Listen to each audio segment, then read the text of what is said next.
तो अभी हम लोग सेकंड टॉपिक डिस्कस करने जा रहे हैं और नरेशन से शुरू करेंगे। तो सेकंड टॉपिक है आप लोगों का द डोरी सिस्टम। द डोरी सिस्टम, सभी लोग अवेयर हैं? डोरी का मतलब सबको पता है ना? क्या होता है? दहेज प्रथा। ओके। द डोरी सिस्टम इन इंडिया, द डोरी system in India has been running for a long time.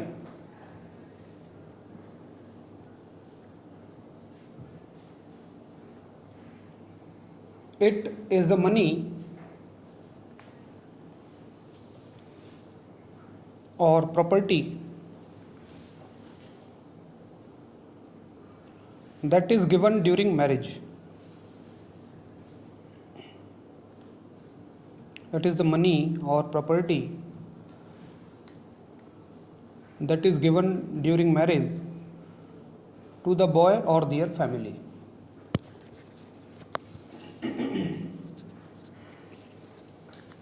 To the boy or their family.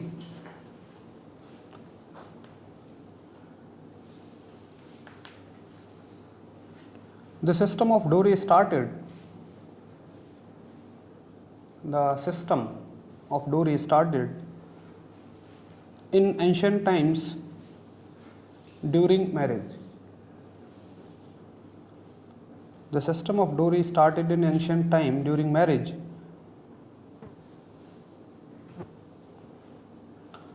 It was used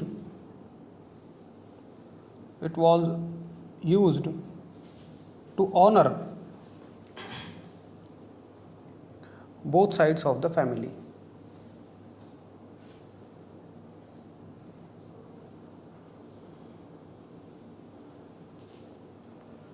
As time changes,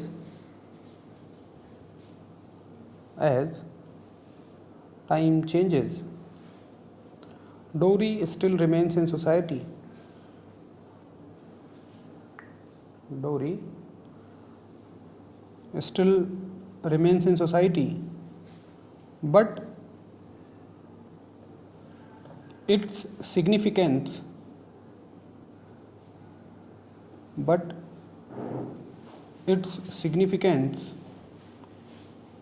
keeps changing with time.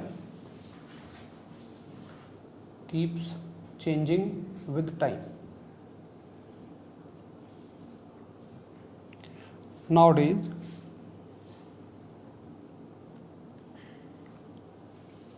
the dowry system is becoming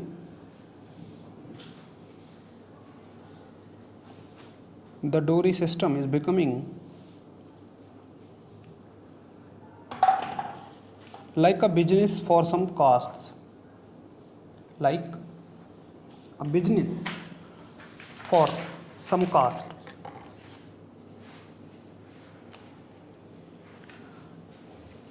This system is becoming a burden.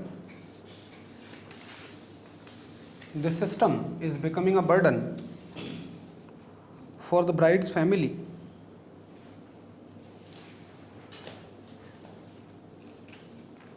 Many times,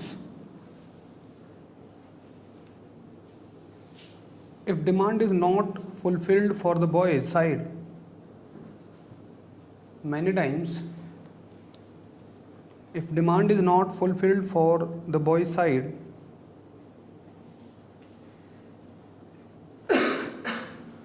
then the marriage is abruptly cancelled.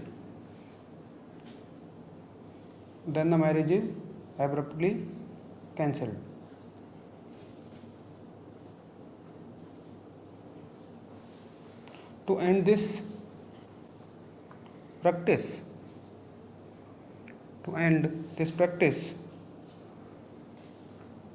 the government has made a law.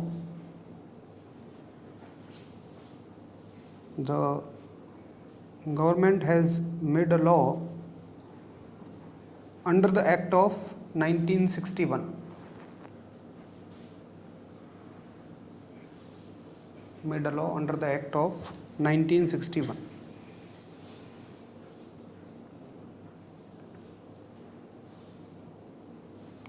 some people even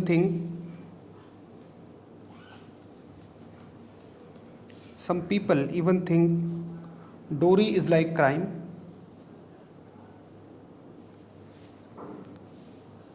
It is illegal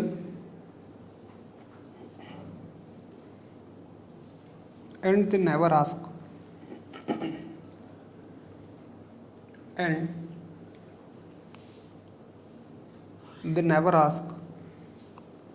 anything from the bride's family.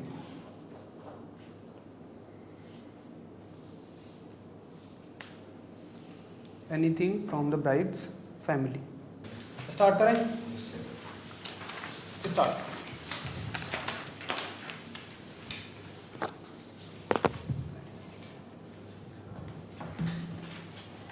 You have 10 minutes. इसके ऊपर जो बहुत सारे लोगों ने अभी भी किया है कि जो भी उनको रफ पॉइंट्स बोले जाते हैं वो एग्जैक्टली उन्हीं को कॉपी पेस्ट कर रहे हैं, तो वो चीज़ नहीं करनी है। आपने नहीं की है, ये आपका सबसे अच्छा काम है। ओवरऑल मुझे आपकी नरेशन में, लिखने में, पैसेज लिखने में तो कहीं कोई कमी नज़र नहीं आ रही है। आपका सब कुछ बढ़िया है, all good. Okay, now the chest number 3। जैसे मैं वही बोल रहा था, चेस्ट नंबर 3 जो है, तो मैं वही कह रहा हूँ, चेस्ट नंबर 3 और 5 शायद बहुत सारे बच्चों ने गलती की भी होगी कि जो भी वर्ड्स आपको बोले जाते हैं ना, आप एज इट इज उन्हें कॉपी पेस्ट कर रहे हैं। स्पेशली ऐसे वर्ड्स को तो बिल्कुल मत करो जो स्पेसिफिक वर्ड्स होते हैं। जैसे एंशिएंट टाइम बोला मैंने बोला एंशिएंट टाइम, तो कितने बच्चों ने कॉपी किया है उसको, एंशिएंट को? एक बार हैंड रेज करना। एंशिएंट को नहीं करना चाहिए था, है ना। आप एंशिएंट की जगह कुछ और शब्द लिख देते कि this is the practice which is coming back from a long time, या this is a long time issue, ऐसे करके, है ना। तो हमें ये नहीं फील होना चाहिए, समझ गए ना कि एंशिएंट एक स्पेसिफिक वर्ड है भाई। ऑफ, टू, द, ये तो मैं भी बोलूँगा, आप भी यूज़ करेंगे, बट ऐसे वर्ड्स के सिनोनिम वगैरह यूज़ कर लिया, ऐसा ना लगे कि आपने as it is copy paste किया है। बाकी चेस्ट नंबर 3 आपका सब कुछ बढ़िया है, इसके अलावा मुझे और कहीं कोई कमी नहीं नज़र आ रही है। चेस्ट नंबर 5 आपको ना ऐसे इंट्रोडक्शन मेंशन नहीं करना है, ठीक है ना। पहला पार्ट हमारा इंट्रोडक्शन अपने आप ही होना चाहिए, उसको ऐसे लिखना नहीं है कि इंट्रोडक्शन। बाकी बीच में आप लिख सकते हैं advantage, disadvantage, that is okay. ये हो गया। और एंशिएंट आपने भी यूज़ कर रखा है, हालांकि स्पेलिंग भी गलत है, तो स्पेलिंग का प्रॉब्लम तो सर आपकी सॉल्व करा ही देंगे कि जो फेमस वर्ड्स होते हैं ना, ऐसा नहीं है कि सारी वोकैब हमें याद कर लेनी है। बचपन में कभी वो डिक्शनरी रटने की कोशिश करी थी? छोटी सी डिक्शनरी ले ली 5th 6th 7th क्लास में, हमने तो खूब की थी कोशिश, तो वो एक बैड प्रैक्टिस है, उसकी कोई ज़रूरत नहीं है। सर क्या करेंगे आपको कि कुछ सेलेक्टेड वर्ड्स करा देंगे जिनसे आपका काम निकल जाएगा, है ना। सर की क्लासेस में थोड़ा रेगुलर रहना, बाकी आपका सब कुछ ठीक है। और कंक्लूजन आपने बहुत अच्छा लिखा है, चेस्ट नंबर 5। ओके, ठीक है सर। एक क्वेश्चन सर, हाँ हाँ जी, देखिए रिसर्च सर ने आपको बता दिया कि आपको मेंशन नहीं करना है इंट्रोडक्शन की पॉइंट और कंक्लूजन, डायरेक्ट आपको स्टार्ट करना है। ये चेस्ट नंबर 07 कौन है जी? देखो थोड़ा ग्रामर का ध्यान रखिए, ग्रामेटिकल मिस्टेक हो रही है। जैसे मैं बता देता हूँ, एक तो आपने स्टार्टिंग करी the dowry system in India, उसके बाद सीधा सेंटेंस स्टार्ट कर दिया, तो ये समझ नहीं पाया मैं कि आप क्या कहना चाह रहे हैं। उसके बाद आपने नेक्स्ट जो सेंटेंस शुरू करा है the dowry system is spread, तो इसका मतलब हो गया कि जो डॉरी सिस्टम है वो स्प्रेड है। तभी हमें कहना चाहिए था the dowry system is spreading fastly, वो फैल रहा है बहुत तेजी से। तो आप कुछ देखो, अब नॉर्मल हो गया ना, ये फैल रहा है कंटिन्यूअस टेंस में बनाएंगे, इज एम आर के साथ आईएनजी फॉर्म, तो बहुत कोई टफ लैंग्वेज से यूज नहीं करनी पड़ी हमें। पास्ट में बनाना है तो आप सेकंड फॉर्म का यूज कर लीजिए। आपको किसी बात को कहना है कि ऐसा करना है तो हैज टू हैव टू का यूज कर लीजिए, ठीक है ना। कुछ बेसिक पॉइंट याद करने हैं, जैसे कि सर ने आपको स्टार्टिंग में बताया था कि बहुत ज्यादा इंग्लिश में नहीं हो, आपको फ्लुएंसी चाहिए, बस बेसिक नॉलेज होनी चाहिए, राइट। तो पॉइंट्स आपके ठीक थे, बस थोड़ा सा इलेबोरेट अच्छे से करिए और ग्रामर पे ध्यान दीजिए थोड़ा सा। जैसे अनमैरिड इन लॉन्ग टाइम का रखा है तो फॉर अ लॉन्ग टाइम करना चाहिए था आपको, ठीक है। और ओवर राइटिंग हो रही है, सेंटेंस रिपीट हो रहे हैं आपके, तो थोड़ा सा ध्यान रखिए। चेस्ट नंबर 09, ठीक है। थोड़ा सा आप भी आर्टिकल वगैरह का ध्यान रखें, है ना। नाउन से पहले आपको आर्टिकल का यूज करना है, it is a practice use करना चाहिए आपको।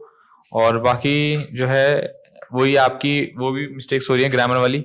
मॉडल और से पहले आपने इज एम आर का यूज कर लिया, वो गलत है, ठीक है।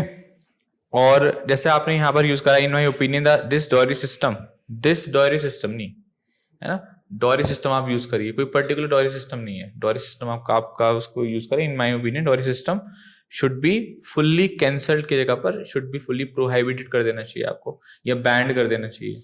कैंसिल का मतलब तो रद्द करना हो गया, अगर किसी को कैंसिल करने के लिए कोई प्रपोजल आया तो उसको आपने कैंसिल करा, जबकि हम यहाँ पर बैन या प्रोहाइबिटेड यूज कर सकते हैं। सर प्लीज आपसे एक रिक्वेस्ट जी जी जी। आप अपनी क्लास में ना सर ये सारी चीजों को भी एक बार इंक्लूड कर लें प्लीज। हाँ है ना? हाँ हाँ हाँ जो भी हमें कभी नजर आ रही है बच्चों जी की, जी जी वो जी सभी के बीच में होंगी। जी जी जी प्लीज आप ऐसी चीजों को इंक्लूड करेंगे अपनी जी क्लास जी में। जी जी, मैं ऐसा करता हूँ सर, ठीक है। चेस्ट नंबर 08 आपने इंट्रोडक्शन के बाद में पॉइंट बाई पॉइंट लिखा है ना, तो इंट्रोडक्शन में भी आपने पॉइंट मेंशन किए हैं, तो थोड़ा सा यहाँ पर हाईलाइटेड कर दो, जिससे वो समझ में आ जाए कि ये पॉइंट किसके हैं, वो यही समझेगा कि भैया ये जो है आपके इंट्रोडक्शन के पॉइंट है। बाकी आपने सभी लोगों ने जो कंक्लूजन किया है बहुत लाजवाब है। और इसके बाद में चेस्ट नंबर जो 10 है, उनकी जो वोकैब है उसमें दिक्कतें आई हैं, वो आपकी सुधर जाएंगी। आप 6 PM पर आपकी क्लास जो है अनुज सर के द्वारा वो आप कंटिन्यू करते रहिए, ठीक है। किसने लिखी है? चेस्ट नंबर 10 ये शायद मैंने आपको पहले टोका था, टेस्ट नंबर 010। इंट्रोडक्शन की स्पेलिंग को सही करना आप, मैंने आपको बोला था कि इसको सही करना, आपने दोबारा से गलत कर दिया। ये तो मेंशन ही नहीं करना कि हम इंट्रोडक्शन करें, इसको हेडिंग मत बनाओ, है ना sir please.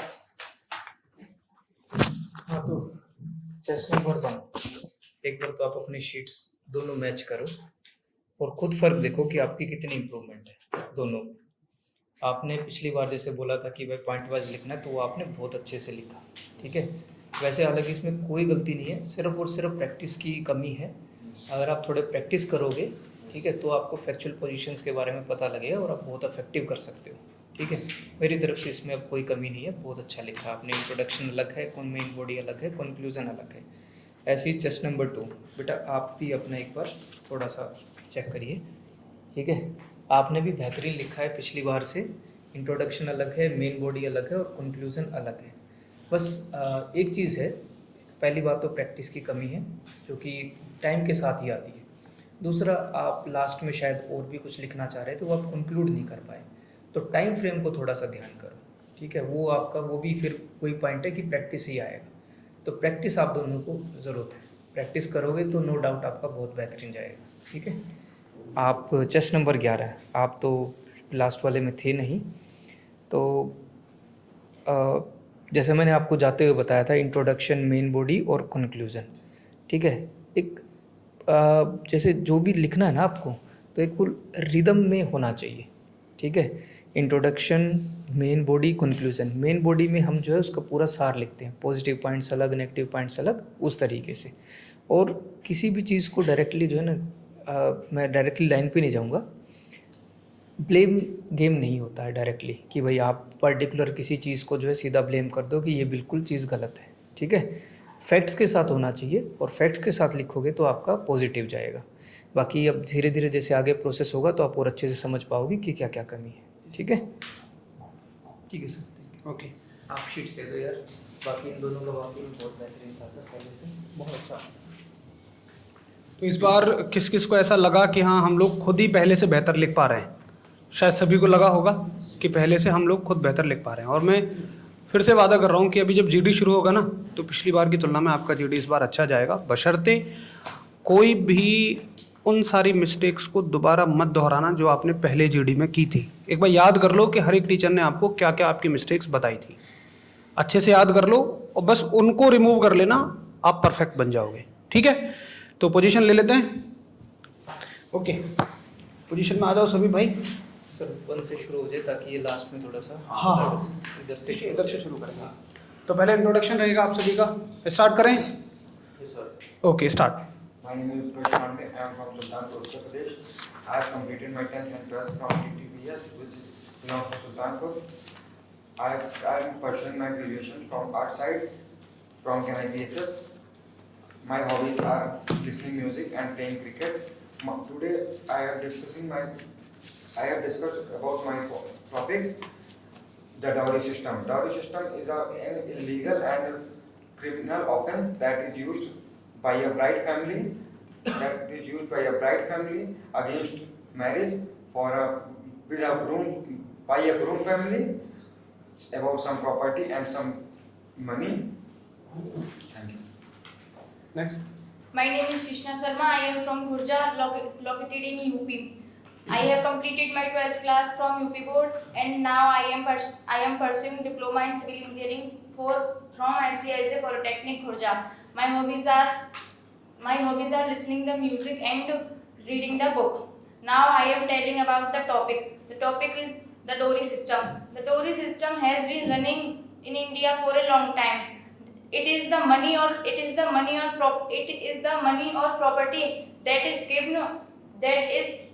given during marriage for the boys and their family.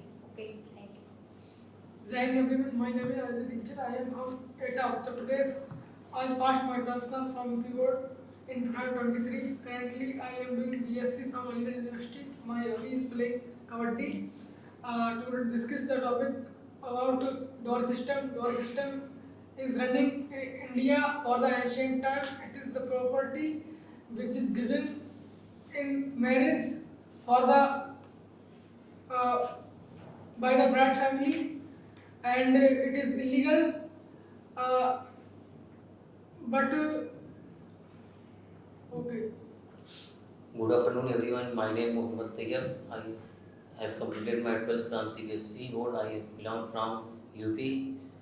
I am currently pursuing my graduation from MSD University. Here we are sitting about to discuss about Dowry system.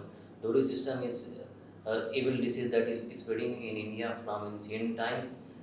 It is a property that is given by female side to male side. Thank you. Good morning, everyone. My name is Sunny Dora. I belong to Jizar, located in Haryana. I passed out my 12th class in HBSC board. Presently, I am doing graduation in Kurukshetra University. My hobbies are playing cricket and swimming. My family are 5 members. And today's our topic is Dowry system. The Dowry, according to me, the Dowry system is a very bad system. This system is pressured in poor family, and this system is cancelled many marriages and depression poor families. Thank you. Jai Hind friends, my name is Tanish Kumar. I am from Bagpat, Uttar Pradesh. I completed my 12th in 2021. Now I am pursuing graduation from George Nishan Singh University. Today's topic is Dowry system. Dowry system is increasing day by day. It is a dark side of our society. First of all, very good afternoon, everyone. Thank you so much for giving me this wonderful opportunity to introduce myself in front of you. I am Vishal. I am from Rampur, Uttar Pradesh. I completed my 12th standard in Rampur with PCM from Uttar Pradesh. I am pursuing my graduation in MGPRU, American University, Bareilly. My hobbies are listening music and watching social media platforms in my free times. That's all about me. Today we are discussing about the Dowry system. Dowry systems means a money or property that is given in marriage for to boy and their family by a bride's family. Thank you. Good morning, everyone. My name is Ganesh Vati and I am from Greater Noida. I have completed my intermediate and 12th from CBSE board and I am pursuing in CCSU University.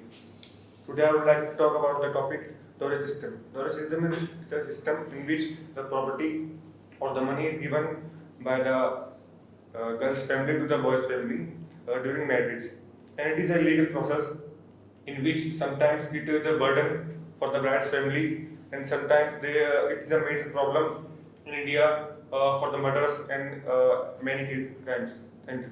Good morning, friends. My name is Aditya Kale. I am from Saranpur, Uttar Pradesh. My father is a farmer and my mother is housewife. I passed 10th class by the CBSE board and I passed 12th class by the UP board by the PG history. And my hobby is playing cricket and my dream is play cricket for engineer course in the Ranjito tournament and present service team. Today is our topic Dowry system. Dowry system is a legal process which is running long time, in which money and property are given by the given by the girl side or to the boy side. Thank you. Good afternoon, everyone. My name is Dimash Kohli. I am from Sanandpur, Uttar Pradesh. Thank you for giving me a chance to speak here. I am pursuing BA from MSU, and there are 5 members in my family. My hobby is playing and watching cricket and listening music. Now coming to the topic, dowry system. The dowry system is called man. In India, marriage happens. The bride's family gave the money to the boy's family, like gold and some property and money. In India, this is called dowry system, and it is caused many domestic violence in India. Thank you. Please. Good morning, everyone. I am Anand. I completed my 12th in 2022. Now I am pursuing BA from Delhi University. I belong to Delhi, and my topic is dowry system. Dowry system is such an illegal practice in India, whether it used by boy side family. Sometimes it's for money, sometimes it's for vehicles and other things. Thank you. Okay तो जल्दी से एक बार introduction के बारे में बात कर लेते हैं. Intro was of chase number is very good, the chase number 2 very good, chase number 3 introduction good था, बट आपने फिर से इनकम्प्लीट छोड़ा था ना. तो सेकंड सेशन में तो ये बिल्कुल उम्मीद नहीं करेंगे हम कि किसी बात को इनकम्प्लीट छोड़ेंगे. मैंने आपको ही पिछली बार बोला था कि हम चाहे हिंदी बोल के कंप्लीट कर दें, लेकिन उसको कंप्लीट जरूर करना है. ठीक है, आपका बढ़िया है. और चेस नंबर 4 आपने उसमें इंट्रोडक्शन में बस डोरी सिस्टम के बारे में थोड़ा सा बता दिया, हल्का सा एक नेगेटिव एस्पेक्ट में उसका डाल सकते थे, बाकी आपका बहुत अच्छा था. ठीक है, क्योंकि डोरी सिस्टम नेगेटिव है तो हम एक उसका हल्का सा डोरी सिस्टम के बारे में बता रहे हैं, नेगेटिव एस्पेक्ट डाल सकते हैं. बाकी सभी के लिए कॉमन मेरी सलाह ये है कि जैसे डोरी में मैंने भी वही लिखवाया है कि भाई ये एक प्रॉपर्टी है या ये मनी है जो इलीगली ट्रांसफ़र की जाती है from the bride side to groom side, ऐसे करके. तो वही बात सभी के सभी बोल रहे हो आप लोग, है ना, इंट्रोडक्शन में. अब आप कहोगे होता ये है, ठीक है, लेकिन आपने देखा कि उन्होंने एक अलग वे में रखा था इसको, उन्होंने भी एक अलग वे में रखा था इसको. तो हम एक ही बात को बार बार रिपीट नहीं करेंगे, थोड़ा सा अदर वे में बोल सकते हैं कि भाई दहेज क्या होता है. ज़रूरी नहीं कि हम उसमें यही कहें कि मैरिज है, प्रॉपर्टी है. आप ऐसे कहोगे कि दहेज में क्या होता है कि कुछ फाइनेंशियली लेन देन होता है जो कि पूरी तरह से गलत है ना. सेम चीज़ को रिपीट नहीं करेंगे हम जो आपको नैरेट की गई है. बाकी ये तो तब के लिए है जब आप एक ऊंचे लेवल पे चले जाएंगे, मतलब आपकी तैयारी एक अच्छे लेवल पे चली जाएगी. बाकी बोल सकते हैं, कोई दिक्कत नहीं. अच्छा, पॉइंट नंबर चेस नंबर 5 की आपका बहुत अच्छा था. आपने ये चेस नंबर 5 के लिए ये कि जब सभी लोग एक ही बात रिपीट कर रहे थे तो आपने उसको थोड़ा सा डिफरेंट बोला था. चेस नंबर 6 आप है ना, हाँ, आपका इंट्रोडक्शन ठीक था, मुझे ऐसी कोई कमी नज़र नहीं आ रही है. चेस नंबर 7 इंट्रोडक्शन बढ़िया था, बट आप आई कांटेक्ट मेंटेन नहीं कर पा रहे हैं. आप नीचे देखते रहते हैं हमेशा, ऐसे आपको नीचे नहीं देखना है ना, सभी से आई कांटेक्ट रखना है. चेस नंबर 8 हाँ, आपने इंट्रोडक्शन में पता है क्या बोला, गुड मॉर्निंग, याद है आपको, आपने गुड मॉर्निंग बोल दिया था, तो उसको एक बार ध्यान में रखेंगे. बाकी आपका बिल्कुल बढ़िया है. चेस नंबर 9 भाई थोड़ा तेज़ तो बोलो, है ना, आप हल्का सा लाउड बोलो. एक लड़की बैठी है आपके उसमें, वो तेज़ बोल रही है, आप धीमे बोलोगे, फिर तो ये मान लो हो गया काम. और आई कांटेक्ट आप अपना प्रॉपर मेंटेन करो, नीचे नहीं देखना. बाकी चेस नंबर 10 का भी मुझे सही लगा जहाँ तक है सब कुछ. चेस नंबर 2 इस बार आपने क्लैपिंग नहीं करी थी, जिस तरह से आप वो थंपिंग कर रहे थे थाइस पे, वो नहीं किया, तो वो बहुत अच्छी बात है. आपने लास्ट वाले पॉइंट को बड़े अच्छे से ध्यान में रखा. सर ने, धर्मेंद्र सर ने मोस्ट कॉमनली सारी बात सबके लिए वो जो इम्पोर्टेंट पॉइंट्स है वो बता दिए. मेरा ये है पॉइंट कि जब आप टॉपिक के बारे में बताओगे तो इंट्रोडक्शन, बॉडी, कंक्लूजन, ये 3 पार्ट होते हैं. एक एक लाइन तो उनके बारे में कम से कम बोलो. जैसे इंट्रोडक्शन टू टॉपिक के बारे में इंट्रोडक्शन 1 लाइन होगी, 2 लाइन 3 लाइन मेन बॉडी के बारे में होगी, और लास्ट फिर हमारा कंक्लूजन. इतना तो कम से कम आपको बोलना चाहिए, ठीक है, तभी वो कंप्लीट लगेगा. और 4-5 लाइन तो आप कम से कम बोल ही सकते हो, ठीक है, तो इतना कम से कम बोलो.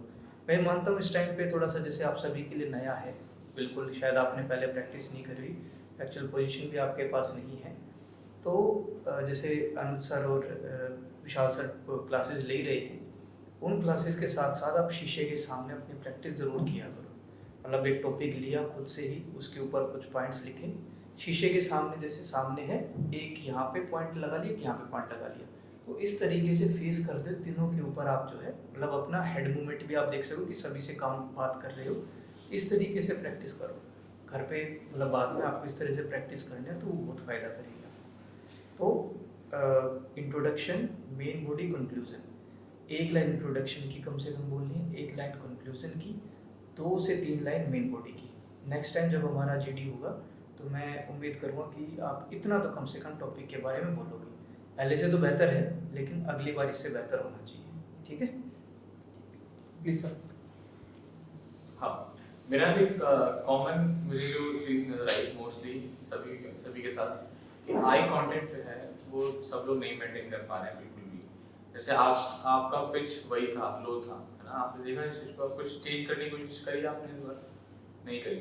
थोड़ा सा जब हमने आपको एक पॉइंट बताया कि आप पिच आपकी बहुत ज़्यादा लो है और आप नीचे देख के बोल रहे हो, तो उस चीज़ को नेक्स्ट टाइम पर करो, है ना। फिर तो ये कि हम आपको बता रहे हैं तो आपने उस चीज़ को ध्यान नहीं दिया, राइट। अगर हम आपको कोई चीज़ बता रहे हैं, कभी निकलना कोई दिक्कत नहीं है, कभी भी सुधार करना ज़रूरी है। तो सभी लोग आई कांटेक्ट पे जरूर ध्यान रखें। मेरा सभी से ये कहना है कि आई कांटेक्ट पे विशेष ध्यान रखें। सभी के साथ ये दिक्कत आ रही है यहाँ पर, ठीक है, बस। ठीक है, तो ये सही बात है कि कम से कम आप उन गलतियों को तो मत करिए जो आप पहले कर चुके हैं, है ना, या आप में से कोई भी कर चुका है। सीखने तो है, सारा प्रोसेस है कमियों को दूर करना। तो जीडी शुरू कर सकते हैं ना अभी? ठीक है, स्टार्ट करें, start. Tourist system is a very negative point of our society. It is economically waste of money of our society, so we can boycott this system. Dowry system is a burden for a bride family, completely against the law, and it is a criminal offense and punishable offense. I agree with you. This system is very bad system. This system is burden for the poor family, and its system is cancel many marriages. I am satisfied with this point. I want to say that the government should also start a program to aware the public. Yes, I agree with you. We can see the dowry system is started since recent times. We can see that Chandragupta Maurya's father-in-law has gifted him a piece of land as a dowry, and it is now still running in the marriage. Now we can see in every marriage there is a dowry system plays an important role, and sometimes it leads to the cancel of marriage due to dowry system and insufficient need of the boy's family. Yes, I agree with you, but nowadays dowry system is like a business, and we should see, we can see that As you discussed, the dowry system is a punishable offense and it's illegal. But if we questioning where it started, in the ancient period when kings like want to split their empire, they doing marriage for to split their empire. They demand they marry and they want to they Hindi में period में sir emperor ले लेते थे, and then they split their empire, and now it's like a trend, and some bigger casted wanted to. We can see that dowry system, government take a sharp and strict action against the dowry system. We can see that Government Act of 1961, which is completely against dowry system, in which the groom family get punishable and for jails for years. Yes, I agree with you, but we can see it is not just the government problem, but it is also our problem. We also have to understand the needs of the girl's family. We also have to understand that there is a burden on the girl's family. We also understand that this is an illegal process and we don't have to follow this process. According to the dowry system creates a major difference between boys and girls. I want to say that sometimes we say that the female side also use it as a weapon. They make pressure to male side and say that you have to live separate with your mother and sisters. The dowry system is not good for girls' family because in the dowry system, the girls' parents is down for money and they cannot give their money and property for boys' family. The dowry system is become like a business for the boy's family, because in which the illegal money and illegal property given to the boy side. Yes, I agree with you. We can see it is not just during the marriage, but after marriage also we can see sometimes the lady is forced for the money or the dowry from their father's family. We can remove the dowry system by educating and awareing everyone with this concept that dowry system is completely negative impact on the society. But it's important. I agree with you, but some castes think that if the bride side can not give them money, they think they insulted him. That's why I have said that education plays an important role in this system to remove this system. Yes, it's important to that both the families of groom side and the bride side understand that dowry system is not for healthy for the society. But a single man not completed avoid this situation. We support to each other to But can end this system. But we can start from a single person and it can be a single to double and everyone. As you discussed, yes, some families are now at this point they can't, they refuse it and they. Some agree with you. We can see in India there are many cases in which there is a murder or sometimes there is a kill of the girl's family for the dowry or the money. We see that the females have to be committed suicide due to not paying the full demand of male side, and there is very disadvantage and pros of dowry system. I agree with you. This system is demanding for the money and not paid for the boys. It's cancel the marriage. It creates the misogyny in society and create the domestic violence. For completely removing this, we have to take some important step as like awareing everyone and educating everyone about this system that it is a burden for a bride family which causes they get depression on their whole family, lending and borrowing on their whole family for their whole life. As we can see sometimes when the body is not given for sufficient amount, we can see there is a difference between the family relationships sometimes, and that creates a huge disaster after some time. Dowry is seen to let's have step together and we don't give it and don't take it. If everyone have completed that, may I conclude that? Yes, you can. Dowry system is completely removing by a single thing that we can start with our own family, then own village, then own city, then own country and complete the world.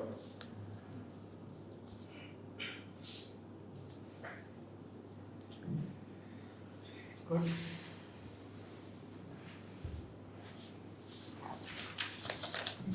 सब कुछ बहुत बढ़िया है, बहुत बेहतर।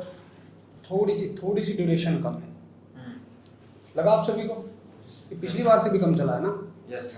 हाँ, तो जब भी आपको लगे किसी को भी कि हमारे ग्रुप का डिस्कशन कम ही हो रहा है तो हम नहीं बोलेंगे ये बात, है ना? जब लगे कि बहुत ही कम टाइम हुआ है अभी तो चुप्पी भी छा जाए तो भी मत बोलना इस बात को, क्योंकि कोई ना कोई कुछ ना कुछ बोल देगा, बट आप अगर पूछेंगे तो फिर शायद कोई ना बोल पाए। ठीक है, तो मतलब दिमाग में एक आइडिया लगा लो 10 मिनट कितना समय होता है, तो लगभग 10 मिनट तो आपका चलना ही चलना चाहिए। सही है? बाकी आपका पॉइंट बहुत अच्छा था कि आपने उसको लास्ट में जिस तरीके से एंड किया बहुत बढ़िया था। हाँ, बाकी एक बार 1 बाय 1 बात कर लेते हैं कि सबसे ज़रूरी मुद्दा है दहेज प्रथा को कैसे ख़त्म किया जा सकता है, बताइए आप। सबसे बेहतर चीज़, हाँ, एजुकेशन। हम लोग एजुकेटेड हैं, एजुकेशन से ही डोरी को ख़त्म किया जा सकता है। तो एजुकेशन का पॉइंट बस इन्होंने जोड़ा, और शायद किसी ने जोड़ा तो मैं देख लूँगा, बट जिन्होंने भी जोड़ा होगा एजुकेशन बहुत अच्छा आपने बोला उसके बारे में। ठीक है, सोशल मीडिया आज के टाइम में सोशल मीडिया। तो आप जब इन्होंने पूछा था कि क्या हम इसको ख़त्म कर सकें तो आप बोलते नहीं, आई हैव सम पॉइंट। इसका फर्स्ट आंसर तो ये, हाँ, कोई बात नहीं। अभी यही फ़र्क दिखना शुरू हो गया ना, देखो, तो सेकंड ग्रुप में आपको भी हो जाएगा, है ना? हो जाएगा, कोई बात नहीं। अच्छा, आपने एक जगह पॉइंट नंबर चेस नंबर 6 की बात काटी थी, याद है आपको? चेस नंबर 6 की इनकी एक बात आपने काटी थी, कुछ इन्होंने बोला था तो आपने बीच में उसकी बात काटी थी, कुछ याद है आपको? है ना? आप इनके पॉइंट से डिसएग्री थे। ठीक है, तो कम से कम हमें उसकी बात तो पूरी हो जाने देनी चाहिए। पहले उसकी बात को तसल्ली से पूरा सुनो और फिर हमें बोलना है कि yes brother, I am agreed with you but another aspect is this. ठीक है ना? तो बात बीच में, मतलब पॉइंट को जोड़ना बहुत अच्छा होता है, लेकिन बात बीच में काट के नहीं, पहले दूसरे की बात सुनिए। ठीक है, बाकी आपका बहुत अच्छा था, कंक्लूजन आपने अच्छा दिया।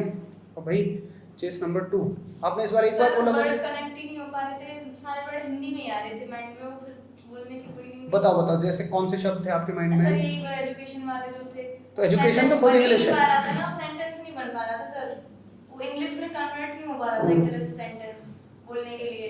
तो उसको छोड़ दो और दूसरा पॉइंट देख लो कोई भी। बनी नहीं हुई तो कर रहे हो, बन नहीं पा रहे थे थोड़ा लगा ना आपको हल्का? चलो ठीक है, लेकिन फिर भी कोशिश करनी है हमें, है ना? क्योंकि अगर ये तो और मतलब हमारे लिए बड़े गिल्ट की बात होगी कि हम जानते हैं अच्छा कर सकते हैं बट हम अच्छा नहीं कर पाए, तब तुम ग्रुप डिस्कशन छोड़ोगे, तब तुम्हें और बुरा लगेगा। फिर पता है क्या लगेगा? फिर तुम्हें इस बात का रिग्रेट नहीं होगा कि मुझे पॉइंट नहीं मिले थे, फिर तुम्हें लगेगा यार मुझे कुछ तो बोलना ही चाहिए था। ठीक है, तो बोलना तो जरूर है। बाकी भाई चेस नंबर 3 आप बोले इस बार? एक बार बोल। अच्छा एक बार बोले थे, एक बार तो थोड़ा कम हो जाएगा ना, जहाँ बच्चे 5-5, 6 बार बोल रहे हैं। बाकी ठीक थे आपके पॉइंट्स, लेकिन कोशिश करेंगे हम और ज़्यादा बोलने की। चेस नंबर 4 सही था, आप 3 बार बोले इस बार, आपका बढ़िया था एकदम। चेस नंबर 5 आप एक बार बोले, 2 बार बोले थे, और ठीक है आपने सही किया था। हाँ, कोई ऐसी मुझे कुछ खास मेजर मिस्टेक नहीं लग रही है, बाकी और टीचर्स आपको बता देंगे। चेस नंबर 6 आपने अपनी बार इनिशिएट किया, ये गजब की बात थी आपके अंदर, बहुत बढ़िया। चेस नंबर 7 आप किसी के बीच में एक बार बोल रहे थे, कोशिश की आपने, पर फिर आप चुप हो गए, ये नहीं करना है। अगर आप बोल रहे हो तो थोड़ा 4-6 वर्ड तो आगे बोलो, ऐसा नहीं है एक वर्ड आपने बोला दूसरे ने एक बोला चुप हो गए। मैंने कहा थोड़ा 4-6 वर्ड बोलो, बट आपको लगे कि वो बोलता ही जा रहा है, नहीं चुप हो भाई, दोनों में से कोई एक तो चुप होगा। आपको लगे कि या तो वो चुप हो गया तो आप कंटिन्यू करो, आपको लगे वो चुप ही नहीं हो रहा तो फिर आप उसके साथ मत चलो, आप चुप हो जाए, ठीक है। लेकिन थोड़ा 4-6 वर्ड हमें बोलने हैं। बाकी भाई चेस नंबर 8 मतलब मैं कहूँगा एकदम ऑसम, बहुत ज़बरदस्त, क्योंकि एक बहुत ज़रूरी चीज़ मैं आप सभी को बता रहा हूँ जीडी में, कि कुछ ना कोट्स का इस्तेमाल किया करो।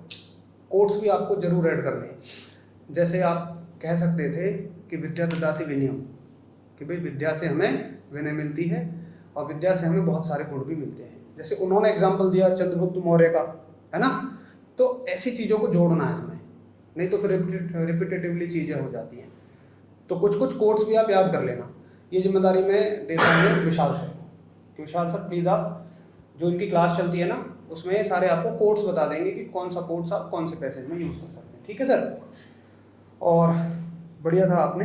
और एक पॉइंट आपने बताया कि ये हमारी सबकी समस्या है, डोरी केवल किसी एक की समस्या नहीं है, हमारी सबकी समस्या है, और इंडिविजुअल लेवल पे हम इसे सॉर्ट आउट कर सकते हैं। तो गवर्नमेंट कितने ही एक्ट बना ले, लेकिन हम चुपचाप पैसे का लेन देन करते रहेंगे तो कौन एक्ट देखने वाला है। तो ये हमारी समस्या है, ये बहुत बढ़िया पॉइंट था, ऐसे पॉइंट आपको ऐड भी करने चाहिए। चेस नंबर 9 आपने तो पूरा इंट्रोडक्शन ही बता दिया था, ग्रुप डिस्कशन में भी फील किया आपने। आप तो टॉपिक का इंट्रोडक्शन दे रहे हो, वो नहीं करना, इंट्रोडक्शन में भी कोई बता रहे हैं, आप इसमें भी ये बता रहे हैं, तो हल्के से टोटल पॉइंट डिफरेंस रखो। लेकिन आपका आई कॉन्टैक्ट इस बार बढ़िया था, बोलने का मैनर बहुत अच्छा था। और चेस नंबर 3 पहली बार से, chase number 10 sorry, last time से मैं कहूँगा कि 80% आप में इम्प्रूवमेंट है लास्ट टाइम से। आपको भी महसूस ऐसा हुआ होगा कि बोलने से थोड़ा कॉन्फिडेंस बढ़ा होगा, ठीक है। मेरी तरफ से ओवरऑल एक था, प्लीज़ सर। 11 हाँ, चेस नंबर 11। हाँ भाई, आपका जैसे आप इसी में ऐड हुए सेकंड बैच में, तो मुझे लग रहा है अगर आप फर्स्ट बैच में होते तो जो बात मैंने उनके लिए कही है शायद ये बात मैं आपके लिए भी कहता कि आपके अंदर बहुत सारे इंप्रूवमेंट है। लेकिन ये बात मैं बचा के रख रहा हूँ आपके लिए तीसरे वाले सेशन के लिए, क्योंकि अभी आप बहुत सारी बातें सीख गए होंगे, तो डेफिनेटली आप इन बातों को अगले में फॉलो करेंगे। बाकी मैंने आपका इंट्रोडक्शन देखा, वो बहुत अच्छा था, आप एक बार बोले वो भी बहुत अच्छा था, तो ऐसा मुझे ऐसी कोई कमी नहीं लगी। बाकी बहुत सारी चीज़ें अभी आपने सीखी होंगी, उनको नेक्स्ट सेशन में हम अप्लाई कर लेंगे। वैसे तो ओवरऑल सभी का बिल्कुल पहले से बहुत बेहतर था। चेस नंबर 10 के लिए आप थोड़ा सा प्रैक्टिस करिए, पहले से आपका बहुत बेहतर है। बस वही है कि आप अपनी बातों को जो आप मन में सोच रहे हो हिंदी में, जो उसको ट्रांसलेट नहीं कर पा रहे हो ढंग से, ठीक है, तो प्रैक्टिस की ज़रूरत है। बाकी ओवरऑल धर्मेंद्र सर ने बेहतरीन आपको बता दिया है, मेरी तरफ से और कोई पॉइंट है नहीं सर। Please sir. जी, एक पॉइंट मैं ऐड करना चाहता हूँ यहाँ पर। डोरी सिस्टम के बारे में जब हम लोगों ने डिस्कस किया था, तो एक पॉइंट कहीं पर भी नहीं मुझे देखने को मिला कि ऐसा एंशिएंट टाइम से क्यों स्टार्ट हुआ था, राइट। आपने एग्जांपल दिया, परफेक्ट था। अब वहाँ पर एक चीज़ अगर और ऐड कर देते तो वो और औसम हो जाता, क्योंकि देखो डोरी सिस्टम इसलिए दिया जाता था कि जो डॉटर होती थी, है ना, पेरेंट्स की डॉटर होती थी, उसकी केयर के लिए, है ना, तो तो आप कह सकते थे कि it was given to daughter's family, it was given to daughter's family, it was given to the boy's family, to the daughter's family because of her care of daughter for the tough time. tough time हम use कर सकते हैं क्योंकि मुश्किल वक्त में जो है आप डॉटर की जो है उसके केयर के लिए आप पैसा दे रहे हैं वहाँ पर, राइट? क्लियर है? ये वाला पॉइंट भी आप ऐड कर दीजिएगा। बाकी जो लोग एंगेज नहीं हुए इसमें उनको मैं बता दूं, जैसे आपने बोला या और भी जो लोग हैं जिन्होंने सिंगल टाइम्स बोला है, उनके पास में वो कंटेंट नहीं था भाई। एग्जैक्टली में देखा जाए तो आप 10 यहाँ पे 11 लोग हैं, वहाँ पर भी ऐसे ही मिलेंगे आपको 10 14 या 15 लोग होंगे यहाँ पर डिस्कशन में। ये तो नहीं है ना कि 2 3 लोग एक साथ बोल रहे हैं और सभी लोग सुन रहे हैं, मेंशन कर रहे हैं, उन चीज़ों को कैप्चर कर रहे हैं। तो जब आपके पास कंटेंट ना हो तो आपको वहाँ पर ऑफिसर पता क्या देखता है? ऑफिसर ये देखता है कि आप क्या एंगेज हुए उस डिस्कशन में। ये नहीं देखता है कि आपने, वो तो हाईलाइटेड करता है बाद में कि वो किस पॉइंट को बढ़िया आपने रिप्रेजेंट किया, वो तो हाईलाइटेड करेगा, लेकिन उसका मेन मोटो ये होता है कि आप क्या यहाँ पर अपनी बात को कुछ थोड़ा बहुत भी रिप्रेजेंट कर पाए हो। आपके पास कंटेंट नहीं, सबसे बढ़िया तरीका मैं बता रहा हूँ, जो आप सुनते हो ना उनको ही कॉपी कर लो। मतलब अगर आप 3 से 4 बार एंगेज करोगे उस चीज में तो एक बार कम से कम किसी दूसरे का कॉपी कर लो, तब तक आप माइंड में सोच सकते हो। शांत रहने से कुछ नहीं होगा, ठीक है? हम तो कह रहे हैं उस दूसरे आप कैंडिडेट का पूरा कॉपी करके उसमें बोलो तो कम से कम, उसके बाद में आप शांत तो नहीं थे, एक आधे तो एंगेज हो गए, इसके बाद में दूसरा बोलेगा, तब तक आप सोच सकते हो उस चीज पर, ठीक है? शांत रहने से कुछ नहीं होगा, ठीक है? एंगेज रहो, लगभग 3 से 4 बार आपको उस टोटल डिस्कशन के टाइम पे आपको एंगेज रहना पड़ेगा, ठीक है? बाकी सब बेहतर है, बहुत ज़्यादा सुधार है, ठीक है?